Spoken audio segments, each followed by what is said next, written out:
Welcome back, folks. I'm Jake Ellenbogen. He is Gary Sheffield Jr. And today we are Yankees Unloaded. I mean, we're Yankees Unloaded every day, but today is Yankees Unloaded, and the Yankees won 4-3. We're going to talk about a lot, Gary. We're going to talk about obviously a win is a win, and we're happy about it. But also, I think this is definitely kind of it's definitely a win, and you feel good about it. But it is the A's. You want to see them win by more than one run. And you also want to see them do more than just have one explosive first inning and then just be boring the rest of the day. Um, really liked what I saw to Stroman, 9 strikeouts. Obviously I know he gave up 7 hits, and I mean it looked like today was even though you can't tell because it was 4-3, it looked like they corked the balls today.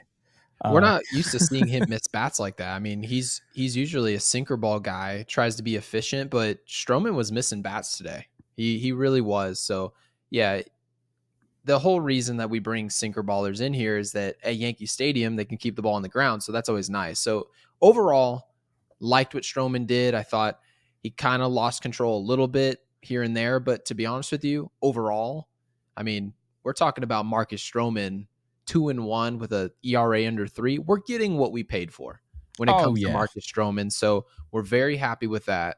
But the elephant in the room, and I think we always were going to get to that point in this show. After a win, we want to make sure that it feels positive after a win, because it always usually should be.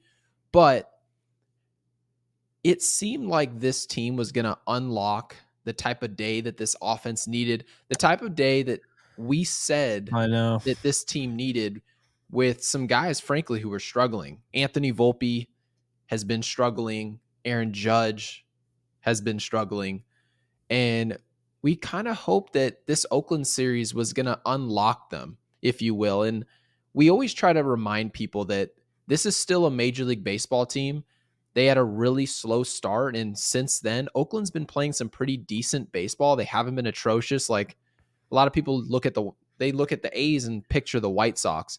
No, this A's team is not terrible. They definitely have some standout talent around the field, and I can't say we've taken them lightly, but overall, I mean, I watched that first inning thinking, okay, we're about to have ourselves a day. And from innings 2 through 9, we look sort of like the offense we've looked like in the last 10 days. And Jake, I brought up a stat, and my buddy Eddie, who works at Barstool, messaged me and said, "Hey man, do you know how many innings this New York Yankees team has scored in the last 5 games?" And I had no idea. It was 4. 4 innings this offense has scored. And I get it. There's a lot of guys on this team who have usually struggled early on. Poor weather, it's cold, wind maybe blowing in, like Anthony Rizzo.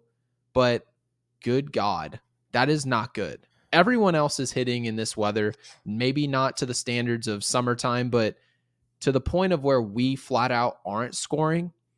I mean, Jake, it's a little bit disappointing. I'm not going to lie to you. I feel like the personnel this year is just at a completely different level, and guys just flat out aren't performing.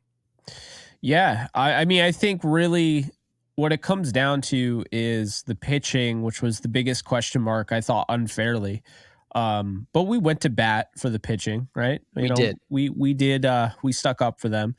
And I think they've been better than anybody could have expected. I mean, to be 16-8 and have an offense that is really lackluster. I mean, when do they score more than 5 runs? I said it the other day, but it really just doesn't feel like they score more than 5 runs. And the Yankees in say 2022 were a team that would score like 8, 9, 10. They'd have those days, and it feels weird. And the thing that feels weird, and weird is also like not a good thing as well. Like sometimes weird is just weird, but sometimes like there's also kind of like a negativity to it.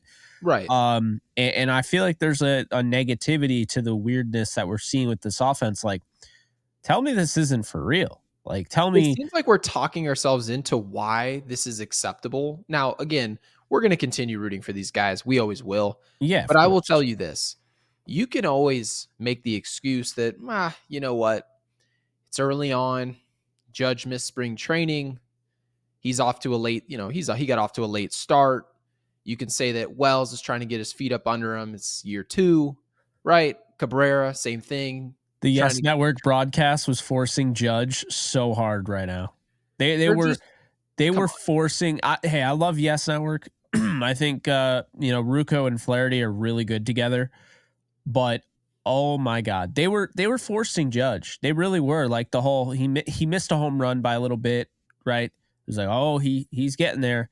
Well, I mean, we saw him hit a home run in Arizona. We thought that was, oh, that's it. Remember, we went on the show and we're like, that's it. That something just cracked, something unlocked, and then he went into a slump. And I think I understand reaching and hoping, he wins it and everything and comes out on top and is back to normal. But I'm just going to wait. Like, I'm just going to wait until it happens. I'm not going to sit here and try to make myself feel better or you feel better or anybody feel better and just be like, yeah, he's getting there. I just don't feel like that's not, first off, conducive to an actual, like, discussion. I think like a valid discussion, because at that point we're putting out things that don't really matter. Like, oh yeah, he might be there. But I mean, based on what Anyone might be analysis? there. Based on what analysis? What statistical output? What I will say, okay, and I saw this on Twitter and I thought it was very interesting, even though Twitter does not exist. Um, I knew you would be ready for that, so I had to throw it out there. But I thought it was really interesting. I gotta find it, because because there was a graph that showed. Oh, perfect. So Scott Chu, Okay. Aaron Judge has slumped like this before multiple times, even in 2022. So I'm gonna send this over to you, and we might be able to put it on the screen at some point as well when I edit this. But this is, I thought, really fascinating, because if So this he's a is the repeat offender. case, well, I'm not looking at it necessarily like that. It's a pattern, but the pattern almost seems like it's about to go way up. Because if you look at the pattern, like based on the pattern, he is at the bottom right now. He's not even the lowest he's been. Um, but I thought that was really fascinating, Gary. It's a Fangraphs graph, and it's weighted on base average from 2022 to 2024. Okay, so based on what we're seeing, and this is out of Fangraphs, Mm-hmm. my opinion on this is the floor of these numbers. It's not, I mean, it's not league average. No, it's Okay. not. It's not. This is the difference between, and remember, Jake, I mentioned this earlier on in the season, towards the beginning of the year, when I said if Giancarlo Stanton can give us these ebbs and flows of offense, it's a win. And it's exactly what we need. Like, yeah, do we want a consistent superstar for the money we paid? Of course. I mean, Giancarlo would like to give you the consistency, right, that he had in 2017. We would all love that. But to see this, I think the judgment on Aaron Judge, no pun intended, is that he was a player who struggled right out the gate in his rookie year. And then pretty much he was part of the baby bombers and figured it out ever since. Ever since then, he's been Aaron Judge. And I think that we kind of just forget here in New York, in our market, we kind of forget the ebbs and flows that come with this career. As long as those flows do happen, we tend to be forgiving. And I know that a lot of people think that Yankees fans are really harsh on their players. And I'm here to tell you, my opinion on it is that that is just not true. This Yankees fan base It's no different than will any fan base. not at all. They'll wait on you. If you come out and you show that you can be productive, we're going to remember that you were productive. You were part of the solution. And so I think looking at this chart, I mean, thank God we can find something to grab onto. I'm not going to say that this means that Aaron Judge is just going to be nuclear in a month, but based on the trends, you know what it kind of reminds me of? It reminds me of Bryce Harper. You remember those Bryce Harper things? He was hitting free agency. Everyone said, hey, he hit 2 damn 37 last year. He won the MVP this year. Who do I expect next year? Because that was the topic at hand. Who do we expect going forward? And so based on this chart, I mean, if you read into it, which I'm trying not to, I'm trying to just I'm trying to just accept that Aaron Judge is just going to be Aaron Judge at some point, unless physically there's just something they're not telling us. So, There yeah, was I'm trying. something there was something else I saw from Yankees Light, and I'm gonna try to find it here, but I thought it was really fascinating because they brought up like the whole, well, we haven't been told Aaron Judge is injured, and people are assuming that. Okay, here it is. After returning from the toe injury in 2023, Aaron Judge hit to a 164 WRC plus. That's 455 expected on base average, I think. Anyway, over the remainder of the season, if Judge's early 24 slump is health related, it would likely be the spring core issue, not the toe. His data is not particularly concerning at the moment.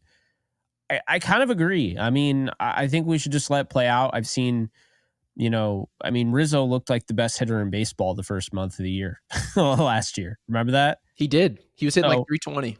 yeah, and then after that, he's hitting 188, and people bring up the concussion, but it was starting to happen before the concussion. So, I guess baseball's weird. I mean, we talk about it all the time. Mentioned it early on in the show. One of the first episodes. I mean, let's be honest here. Like Tino Martinez had 12 home runs in like a week. That's just it's baseball. Like guys go through, and again, these are all professional baseball players. So they're going to have their moments, but they're also going to have their moments of, you know, being down and I think I've already said this and I stick by it. I think Torres is going to have a huge May. I feel Hopefully. really good about that. I mean, I kind of agree with you, but okay. So do you remember how you just said that sometimes players just don't play well? Like, and this could be Yeah, short term, and short term is one season. I think we can both agree. A really good player can have a down year. We've seen it. Like Trey Turner last year was not Trey Turner that because we're I used to drafted seeing. him number one in fantasy. That's the source of the problem. So screw you, Jake. But Trey Turner wasn't Trey Turner last year. And there's portions of the season where he was Trey Turner. There was a point where you saw those flashes of that talent. Oh And yeah, Philadelphia's fans were like, do we cheer this guy? Do we boo this guy? Like, do we boo the shit out of him? Like, what do we do? And there were topics on MLB Network earlier this morning. I was watching it and they were talking about whether or not Judge should be booed or can he be booed. And I think we should address that on this show later today. But what's so interesting is that superstar players, again, to bring this back, they can have bad years. And I want to bring this back to Bryce Harper because Bryce Harper is a guy I believe he's a 2-time MVP. This is a superstar, future Hall of Famer. yeah, In 2018, he hit 249. Okay. The year exactly. prior, he hit 319. This is a player that after hitting 320, you just expect, okay, well, when's the rebound happen? Following year, he hit 260, 268. The following year after that, 268. So you're sitting there thinking, who is this player? When is he going to come back to being Bryce Harper? Because we're all looking at Aaron Judge thinking, well, it's only a matter of time. Following year, he hits 309. Ever since then, he's been a superstar. So it just goes to show you that you can be Aaron Judge and still be that superstar. But potentially the timing just doesn't work. Maybe you get off to a slow start. Who knows what the issue is? It could be partially health related. But when people tell me, okay, I'm expecting Aaron Judge to just come back to superstardom, I agree with that overall. But where I hesitate is where people just expect you go from hitting a buck 80 to, okay, in a month and a half, it warms up. I expect Aaron Judge to just be hitting 325 for the month. And I get that's his ceiling. It's something he's done in the past, and I wouldn't be shocked for him to do it, but I can't just pencil it in. Something's got to be up at some form or another, whether or not it's a mechanical issue for Bryce Harper. It was mechanics. He talked about it. It actually was me dropping my hands. So there's been some people, some content creators out there. We're going to eventually pull it up on our show, but they were talking about, hey, I see this difference, I see that difference with his swing, his load, all these different things. I'm sure there's something physically that Aaron Judge is doing that's not what he's done for the course of his career. So hopefully it's that. As ridiculous as that is to say, that I hope that something mechanical is off, because the alternative is physical, and we can't deal with that. Not No, now. no. Right, we cannot deal with that, because right now we are in a short-term marriage with Juan Soto, and of course this can end up into a um 13-year career in pinstripes. But as of now, we need Aaron Judge to bounce back to be exactly who he was. Maybe not last year, but just the median Aaron Judge. That would suffice. So, yeah, I just hesitate to tell people he's just going to kick back into superstardom. Something's got, in terms of data, has got to tell us that that's on the way. I agree. I mean, I don't think you should just automatically assume anything. I think Judge Judge has earned the right to at least be optimistic that he's going to turn it around. Um, I would probably wager he has a 320 month. I'm not going to say it's May. It'll probably be like August or, whatever. But I mean, he'll probably have a 320 month. It's just right now, I'm going to be honest with you. Everything we preached in that first episode about why, what's his face? Snell, why Snell holding out is a really bad move. Everything that Dangerous. we preached was spot on. Snell has not looked good, right? And he didn't get a training. He really didn't get any sort of spring training. Like, I mean, no preview, nothing. Just kind of threw him right in. And then you have Aaron Judge, who did, but then he got hurt. So they had to, like, they wanted to lighten the workload, and then they eventually just pulled him, entirely. And it makes you wonder if, like, man, spring training is really the key to everything. Because I mean, Soto didn't really take any time off of spring training, Is and there is a light workload? This is my question. And I actually would be curious to know what people in the chat think about this. And Jake, I'm actually asking you, is it better to take no reps in spring training or to go half ass? I guess that's the real question, because you have to remember no we reps. discussed we had discussed Oswaldo Cabrera, and we gave him a ton of credit Yeah, because we showed that he got out the gates hot. We didn't expect him to.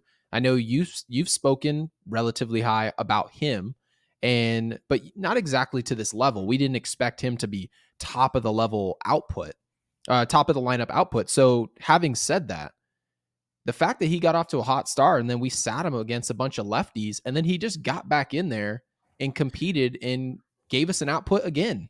one of the And most those are just underrated inconsistent reps. parts of the year, honestly.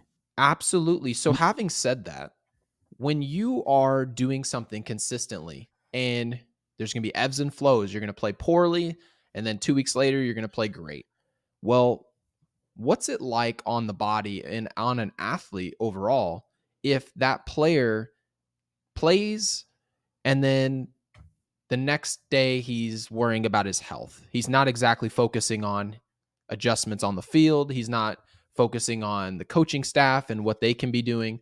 No, it is, we are going to slow you down. We'll see you Wednesday.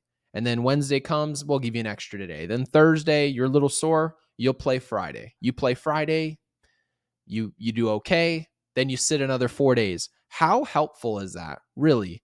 And how conducive is it to show up into a regular season? Because in my opinion, if you don't get out to a hot start, it's almost like you're just training your body to try and stay healthy, and it's not even remotely revved up to the point where you're even focused on your output. And then by the time you're worrying about your output, you're hitting a buck 50, and everyone's asking why you're not hitting any homers, you're not driving in any runs. And so I just think when you combine pressure and then a lack of rhythm, it leads us here. I agree with that. I think it's better, to answer your question, to not have spring training at all, than to half-ass it. Interesting. Because and here's why. So, being that you and I both played baseball before, and you just mentioned the mechanical thing with Judge, people don't understand that have never played baseball. You'll start doing stuff even though your body has the muscle memory. You'll do one thing differently, one at bat, and now you're doing it every time. And you can't figure out why, and you don't even know what it is without It's like actually golfing. having video. It's very much like golf. So, like for instance, I had a load step, and then I had a toe tap. You know, I had the toe tap, and I think one at bat I can remember I like shifted my weight a little bit, like too much on the toe, and it actually made the ball have like I basically gave the guy a free breaking ball. So Oh god. yeah. I see what you're saying. So now I'm in a position where the next time I go up at the plate, I do it again. And I'm not even thinking about it. And it looks like, why can't I hit the ball? I'm swinging perfectly. Looks like I'm going to hit it. And then the ball it goes right through my bat. What gives? Like, that's the thing. Like, if you're half assing spring training, like that's not good because essentially the mechanics and everything that you need fine tuned and you need in shape and you need it to like because literally anything that you do with your swing can throw it off. Like, I don't know. I don't like that. I would just Muscle rather not memory have can spring defeat training. you. Yeah, it can let you down, right? I mean, muscle Yeah. memory can just let you down. I mean, your whole point right now is that your body may think that you're doing this and you really could be doing this. Yeah. Your body can lie to you.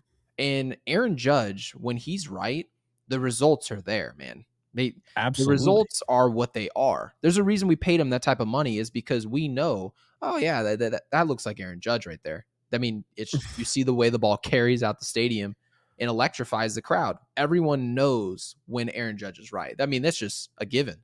But what happens when Aaron Judge is not playing well? Well, he's looking at it and he's telling us, at least that's the message he's giving us, is that he's feeling 100%. It's not something physical. That's what they're telling us. So we have to go on that. So what that tells us is that Aaron Judge's muscle memory, as of now, has not caught up with his skill set. And so That's that's how what I we're feel. looking at. And that's the whole point, I guess, of spring training is that you get game speed reps. Yeah. And we talked about it. You brought it up earlier in the show.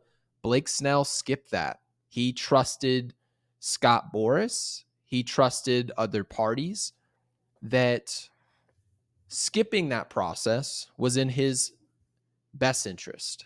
Because financially, in the short term, it'll be in your best interest. He ends up, long behold, signing, I believe, a 2-year, $66 million deal. And as of now, it's looking like he's going to pitch like booty He for the has first 11 half of the ERA, I year. think. Yeah, it's like 11. Yeah. And at some point or another, I'm expecting to see some version of Blake Snell, kind of like the way that we're assuming that Aaron Judge is going to hit the rebound. Mhm. But man, it kind of goes to show you the importance of revving it up in baseball. We talked about it with Rodon last year. You'd expect, okay, well, Rodon was hurt in spring training. He came out slow. His velo was down. We talked about it all day long on Yes Network. And you could make the assumption that Carlos Rodon is probably going to be throwing 96, 97 miles an hour by All-Star break. He's going to finally hit the ground running. He's going to get going, and he's going to be that 2 behind Garrett Cole. Not so fast. Didn't happen. So back to what you were saying, is it better to have no reps or is it better to be half-ass? And I think we're finding out right now, at the very least, at least hopefully Judge is healthy, but those reps that we did give him didn't seem like they helped. Yeah, I think it's better to ramp it up because I think it's a slow process. I mean, you're getting your body back. Hey, it's no different than, you know, going to high school again, right? And you get up and you have to get ready, get it, early in the morning, go to school, and it's like, oh my God, I'm seeing everybody again, and it's a new school year and everything. But before that, during the summer, you might have had the worst like habits, right? You might have stayed up and you might have just done all nighters every night. you know, and then you go to school. Now you have to get up early. So then you have to be more diligent and go into bed a little bit earlier, and it's like that to me, that's kind of how I equate that because you have that time off, winter meetings and all that. And now it's your job to really, you have to go there and you have to start getting your body in shape because, I mean, you're making all this money and everything. You can't let your team down. You can't let your organization down. You can't let yourself down. So you go there. And to me, it's like, anybody that half asses spring training, I mean, isn't like practice like really important? I mean, I know there's basketball practices all of the time. The NBA teams have them all the time. I don't know with baseball. I truly don't know. But like it's open with basketball. Everyone knows about, basketball. Everyone knows about hockey, with the open ice morning skates and things like that. And of course football. Like we already, that's like they have a practice report every day. So that's the thing with baseball, we don't really get any of that. We And also don't really get any. Does it feel like it's transparent when it comes to health with this team? Let's just talk about not no, baseball. Let's talk no, about the Yankees.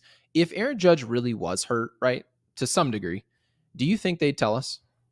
it's funny. I have probably like the teams that I like, the Yankees, Vegas Knights, Rams, like none of these teams are transparent at all.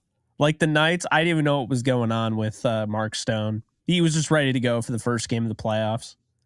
Like, They don't tell us, and no, they they don't make it tell us seem like anything. it's an advantage to just we'll keep that close to our chest because if we tell you guys the information, you guys are going to do something with it. You're going to coerce us into a decision that otherwise we wouldn't make. Maybe we would rush ourselves into a decision. Maybe we rush Aaron Judge on the field or whatever Don't have even you. get me started with the Lakers and Kendrick Nunn. He like hit his knee on the coffee table and then was out for like the entire year. It's a joke. It's a joke. And the funniest part is what does it really hurt of them telling us the truth? Because people I are know. guessing all over the place. And the reason they're guessing about whether or not Aaron Judge is healthy, is he not? Or is it just the fact that he missed spring training and then he's just out of whack and then he'll eventually get there? See, no one actually knows. And the reason we don't know and we can't say for sure is because of the past lack of transparency. And I think that's what's just so crazy about this organization. So I'll say Yeah. this. We are very fortunate that this team is pitching to this level, to which on this program, especially Jake, I'll say more than myself, Jake talked about believing in, not really believing in the staff per se, but believing in some of the young players that could potentially come up and help. Also believing in Matt Blake, most importantly. So having said that, I mean, we're looking at a team, again, a New York Yankees team that's pitching to a level that's higher than what most people expected. Not a surprise. Shouldn't be, at least. And we are underperforming and we're not Still delivering winning, offensively. We're somehow not still doing it. winning baseball games. And we are finding ways to win, which is better than nothing. So, if, But that catches up to you. This is not yep, sustainable. And I think that's why we brought it up. We're not trying to be negative here. It's just the reality is none of this is sustainable. You can't continue to just pull these out. I mean, Clay Holmes has 9 saves. He's leading the majors in saves because they don't blow anybody out. It's always a close game. this is It's so always a true. close game. That's why he has 9 Every game, saves. every game we win, the tying runs at the plate. Every single game. It's unreal. And I mean, that's no way to live, you know?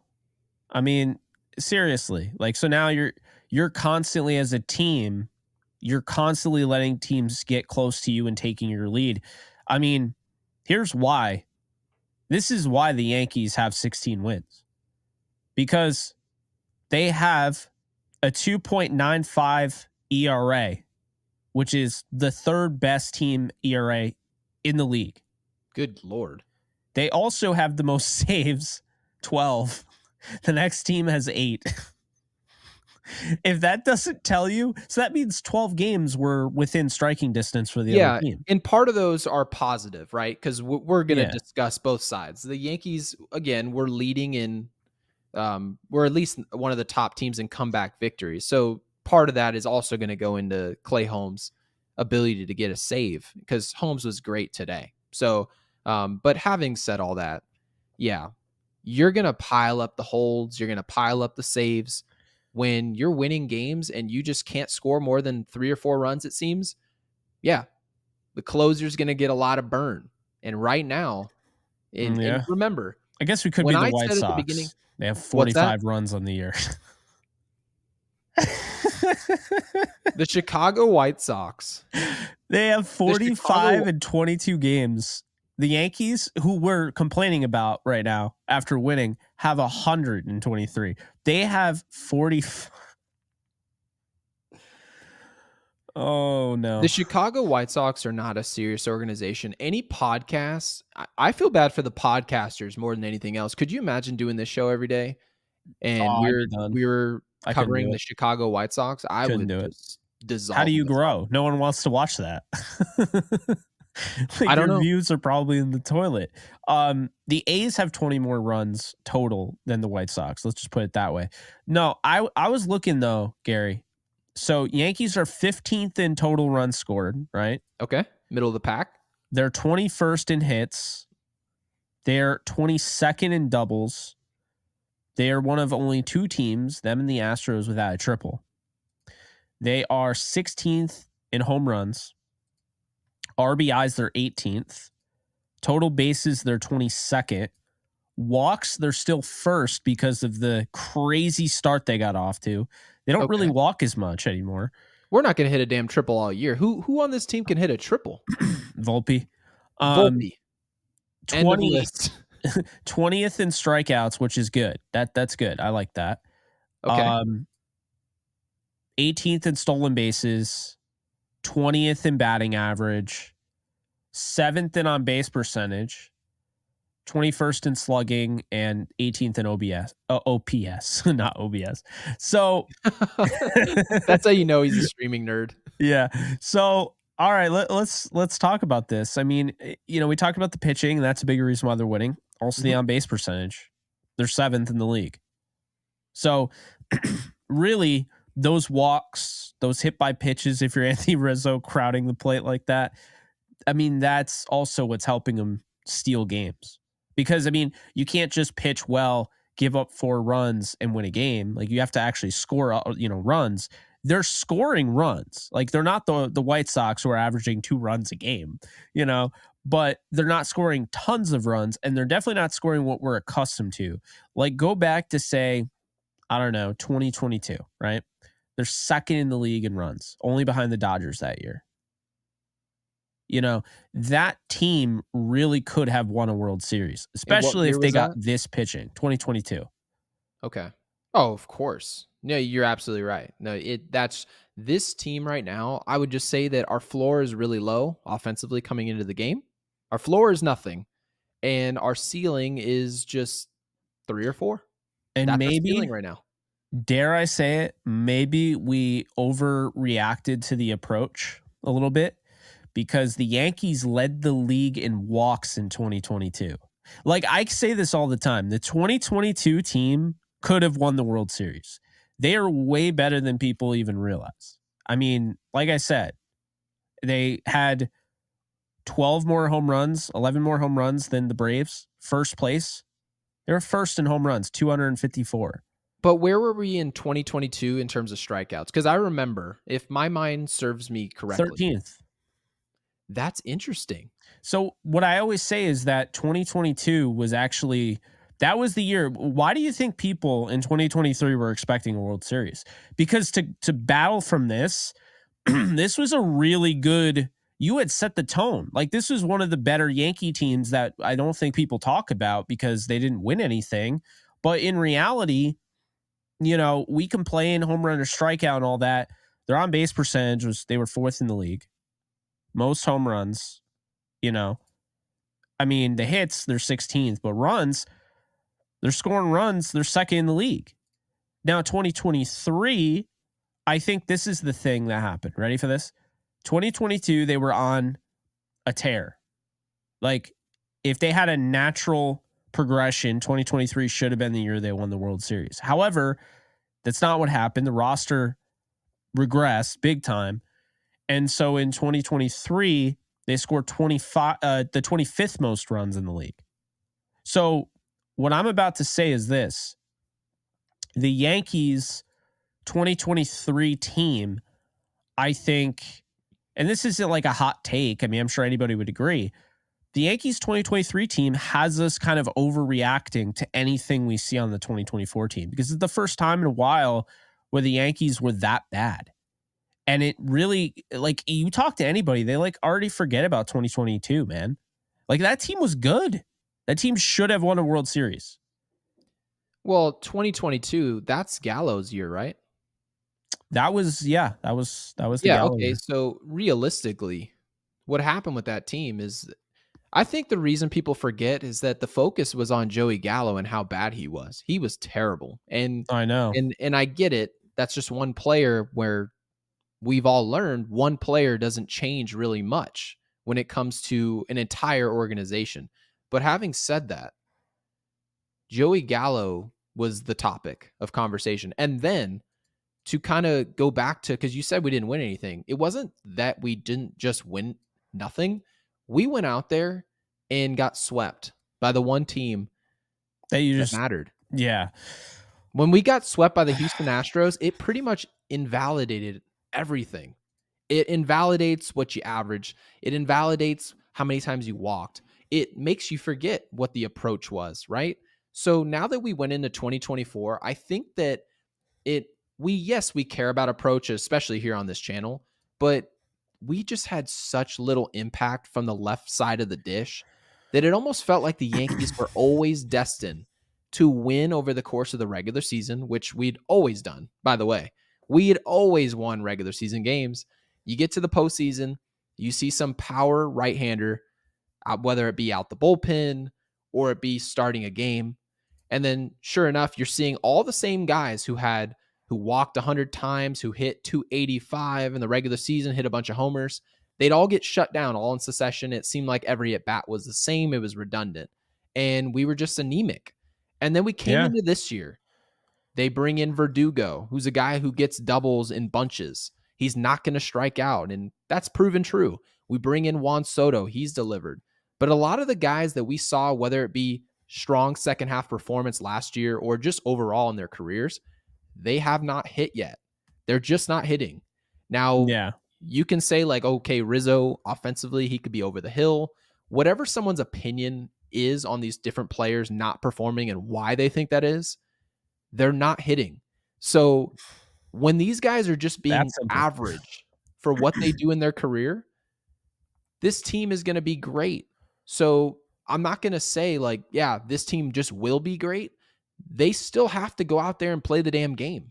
So it's not just a given that you're just going to revert back to who you normally are. No, you just might be ass this year offensively. That might be who you individually are. So I can't just assume people are just going to bounce back and then we're like, well, shit, if he bounces back, we're going to go win 103 games. Yeah, but you still have to go do the work. There's a reason that baseball is, if I'm not mistaken, one of the hardest games, and one of the hardest things to do in sports is to hit the ball. So I'm not going to sit around and just make assumptions for these guys and like I said, make assumptions that they're just going to return back to form. You got to go do it. And there are a lot of guys in that 2022 year that you penciled in that did a lot of damage, and people forget it. So I do. it's got to happen now. Otherwise, I mean, not this second, but if we're going to go into Baltimore, which we're about to do, yeah, you're not going to be able to score a max of 2 or 3 runs in a series and expect to walk out there with your head held high. Absolutely not. The Orioles are right now third in the league in runs, 126. And Milwaukee, by the way, they're eighth, 116. So you got Milwaukee those. surprises me.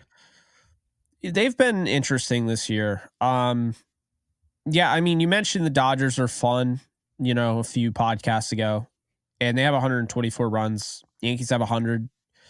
I mean, they're both winning games. I mean, I think the Yankees might have a better record than them right now. They do. Yep. Dodgers are 14-11. But the Dodgers, when they win games, they blow teams out. It's more fun. I think I would take this over that. But Absolutely. at some point, you know, I'm glad we brought this up because I feel like it's not over analyzing at this point. It's really like, hey, this is the challenge, Yankees. Go out and score more than 5 runs. Like, If we seriously. do that, we're not losing shit. We're not No. Jake, we're not losing games.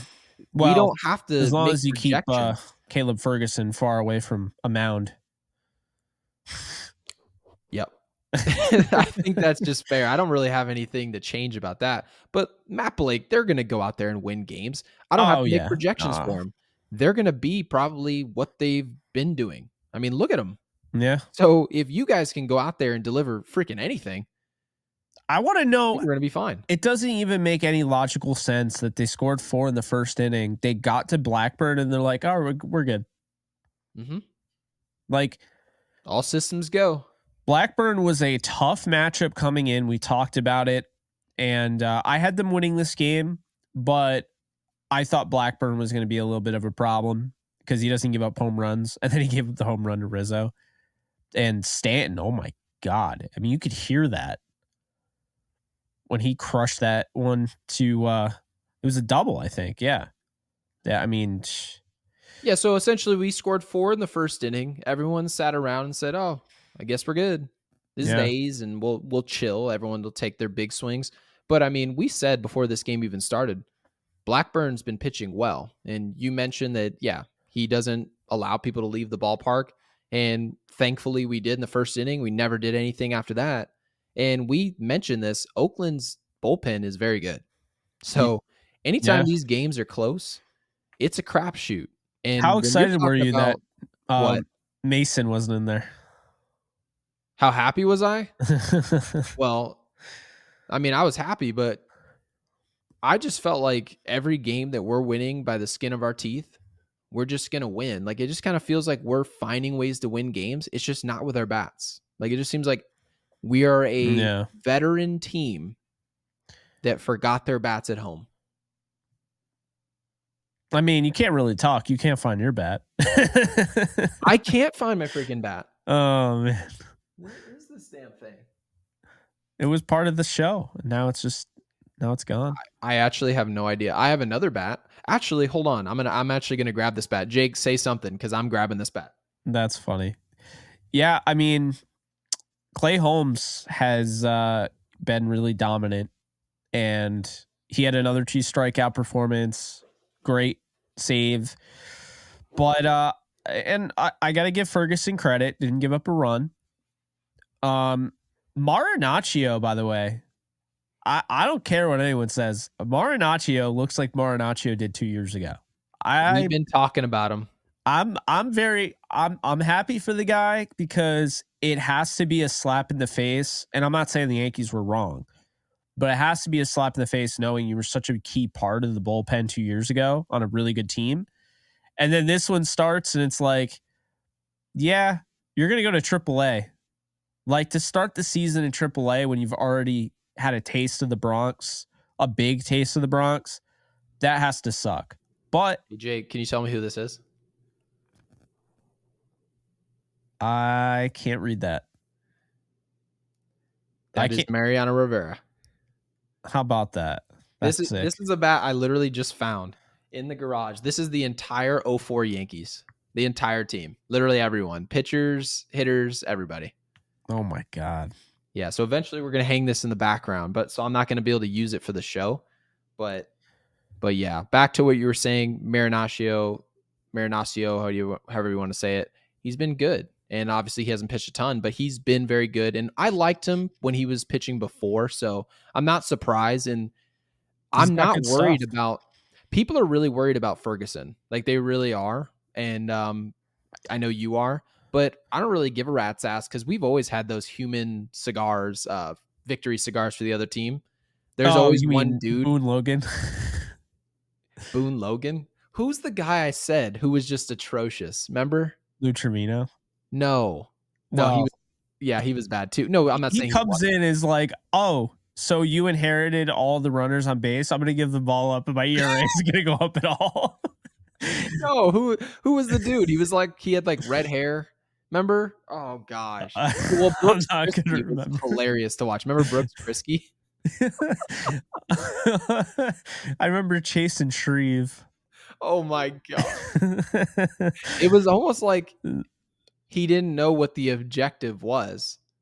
Like, right? Like he didn't That one guy actually. looked like John Cena. Oh, what was his name? He was good though. Scott Proctor. Oh, I remember his number. He was number 43. Yeah. I remember Scott Proctor. Yeah, Oh, Proctor could throw. I liked Kyle Farnsworth had his moments, but I liked him. yeah. Um, Tom Gordon. Oh my god, I loved watching Tom Gordon, dude. Tom Gordon. He would Yep. come in, and you just knew the door was shut because his stuff was disgusting. It He was was like, oh, thank God he's out. Oh my God, it's Mariano Rivera. Like you were just done. It was eighth, ninth, boom, and it that's was nice. that. Yeah, it was nice. Do they have that? I I really like Ian Hamilton. I think he's an absolute baller. I don't think they have that because I think Tom Gordon was just on another level, especially like during that run with the Yankees. His stuff was disgusting. I remember it like it was yesterday. Well, I mean, Um, you can say we had it when we had what was it, Betances, uh, oh yeah, Chapman. Well, we had it then. I mean, good God, it was almost like we were shortchanging Andrew that Miller lineup. and Chapman. It was stupid. Why did they do that? That was so ridiculous. That was like obnoxious. We spent like $80 million a year on bullpen guys. And they'll probably go back to that. If no one steps up, I think that they're going to try and trade for somebody. Okay, like a Devin Williams Yeah. later on because I know he's hurt. So I I guess we'll mean, see. But Milwaukee's playing. Remember, I said Milwaukee if they're not playing well, but shit, I mean, if the they look great. Guardians fall off a cliff, then Class A. But Well, I want either Class A or what's his face out of Oakland. So oh yeah, Mason Miller. yeah, if they'll treat us, please. Well, Yeah. Brian Well, Cashman's already looking at him. oh yeah. Well, I mean that's that was the good thing about him dominating the Yankees. They all saw that. They all saw his stuff. They're like, okay. Those pro scouts, man, were salivating. And they're probably pro scouts at that Yankees A's game that are from like the West Coast. They're just like they just happen to be there for that game. Well, let's be realistic. The Yankees right now, our offense is making every right-hander look like Kurt Schilling, and all the lefties look like Johan Santana. So it's Yeah. unfortunate, but I'm expecting it to change. I have no data to show why I think it'll change. It's just me talking out my ass. But based on the median of where these guys tend to perform, that's kind of where the bar is. And hopefully they can revert and rubber band back to our expectations because some guys have outperformed our expectations. We didn't expect to get literally anything out of Giancarlo this year as much as we were rooting for him to play this way. And then there's been other players that like Gleyber Torres playing in a contract year and of course Aaron Judge, they're just not playing well. They And better get after John Boyle or Joe Boyle tomorrow. It I have no expectations at all. My expectations are we're going to be winning 2-1 in the 8th. And again, that doesn't mean it's set in stone, but again, nothing has happened in the short term for me to say that they're going to just go out there and do their jobs. So I expect them to win because we're obviously a winning baseball team and we have that grit, but you got to hit for me to predict you're going to hit again. I mean, you can't just have me talking up here. I hear you. Clark Schmidt tomorrow, coming off, one of his better starts. We'll see what happens. 3.15 ERA, 1.55 WHIP. He's been pretty darn good. And he's going up against Joe Boyle, who has a 7.23 ERA, 1.71 WHIP. AKA Kurt Schilling tomorrow. He has not been very good, but I'm sure that'll change because he's going up against the Yankees. 7:05 Eastern time. Be sure to check that out and then check us out afterwards. Announcement though, due to the fact the NFL draft will be on Thursday, Friday, and Saturday, I will not be here until Saturday. So Gary is going to lead the solo show. So he's going to try and get me to work all the tech and we'll see how that goes. But I'm expecting to learn it and it's going to be a great time as always. So we have some of the best audience on YouTube, and it's only up from here. So we appreciate you guys as always. As always. So you guys can follow us at Yankees Unloaded, at JK Bogan, and at Gary Sheffield Jr. if you would like to on all social media. And I will see you guys tomorrow. And like this video.